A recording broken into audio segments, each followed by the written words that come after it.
Voilà, nous sommes maintenant, comme prévu, avec le roi Abdallah II de Jordanie. Bonsoir, vous êtes de visite à Paris. Merci de nous réserver votre seule interview. Quelques points de repère d'abord.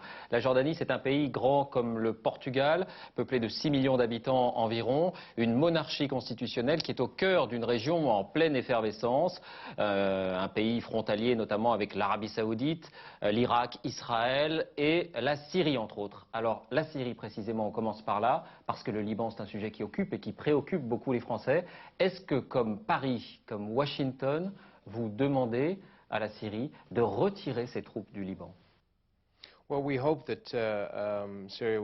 Nous espérons que la Syrie va respecter cette résolution des Nations Unies qui lui demande de se retirer du Liban.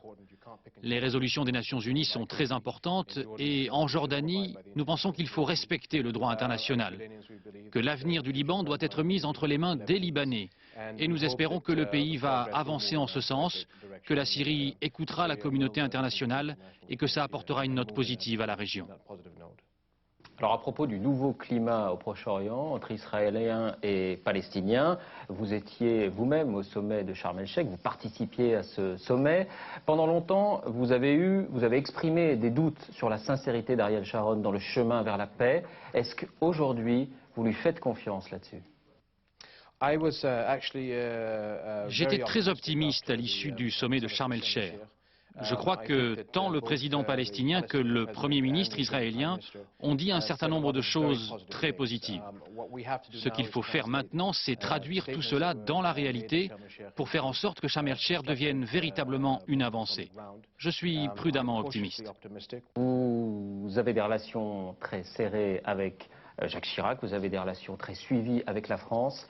En quoi pensez-vous que la France pourrait être encore plus impliquée pour la paix dans la région?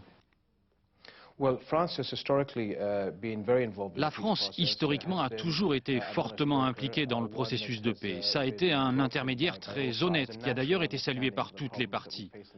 Le président Chirac comprend parfaitement les problèmes auxquels nous sommes confrontés au Proche-Orient. Donc j'encourage pleinement le rôle de la France. Que les États-Unis ne comprennent pas toujours? Oui, je pense qu'historiquement, les Européens ont été plus proches du Proche-Orient et justement, ils comprennent peut-être mieux les choses que les États-Unis. J'ai une dernière question un peu plus personnelle. Lorsque vous avez succédé à votre père, vous étiez très jeune, vous aviez 37 ans, vous étiez un pilier de la jet set, on vous reprochait aussi en Jordanie de parler arabe avec un accent anglais. Vous vous êtes imposé. Quel est votre style? Qu'est-ce qui a fait que vous avez réussi à vous imposer à cette place? J'ai passé toute ma vie dans l'armée et, vous le savez, les soldats aiment que les choses soient faites. On aime faire les choses selon un calendrier précis. Et donc, à la lumière de mes expériences dans l'administration et au pouvoir, j'arrive à effectivement me lancer dans des nouveaux programmes de réformes économiques, politiques. Je pense que mon expérience militaire m'a permis justement de compartimenter les choses et de me faire aider par des gens tout à fait compétents autour de moi pour faire progresser la société jordanienne.